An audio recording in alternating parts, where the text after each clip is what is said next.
Okay, so on the Fiesta ST we've got the alarm and immobiliser with driver recognition card to help prevent against key clone theft, door boot bonnet protection, ultrasonic interior movement detection, blue LED up the top there, status LED and emergency override with a unique PIN code, which is that button and LED there. And the system arms, I've got a driver tag here which needs to be in the proximity and switched on when you unlock the vehicle. So I've turned it off at the moment just for demonstration purposes. So double lock, okay, you get a beep there from the siren, you got your LED there to say it's switched on. Only arms on double lock, so if you just want to lock it up without the alarm immobiliser, just do normal lock, but double lock turns it all on. See the LED there is solid red. System's fully armed when that starts flashing, which is about 20 seconds or so.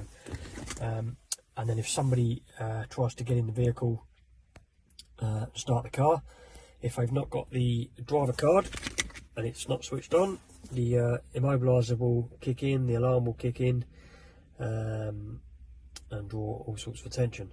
So the system's armed now. So little red LEDs flashing, which tells me the system's now fully armed. See that over there? I'm keeping very still, because if I move, the internal sensor will pick me up. So what I'll do, I'll move about and you'll see what the system sounds like in the event of an alarm trigger. And then what I'll do, simply turning the card on, the system will see the card and then disarm automatically. So let's trigger it first. There we go. Nice and loud.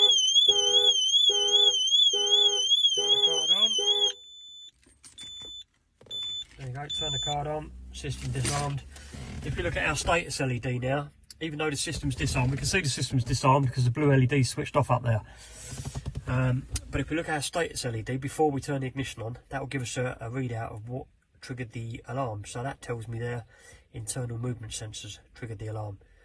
Okay, so as soon as I turn the ignition on and start the car, it wipes that history out. Okay, so you know what's triggered the alarm in the event of a breach.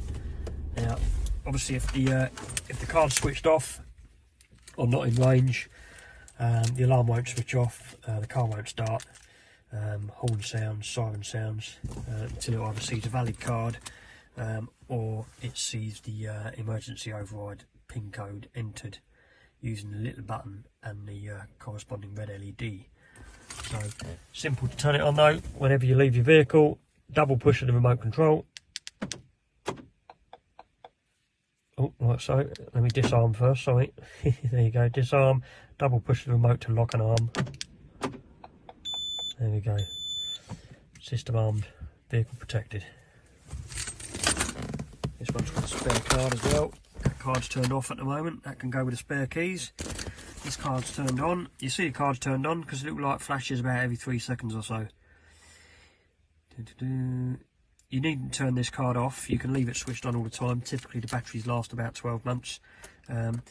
Just pops open with a blade or you know, carefully with a blade there. 2032 cell battery inside, no programming. Swap the battery over and you're ready to go with a new card again. There you go. That's me triggering it again. And that works, good.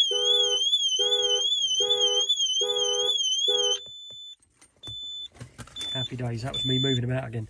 But normally if I just lock the vehicle and unlock the vehicle, and let's just unlock it now and open the door to reset everything.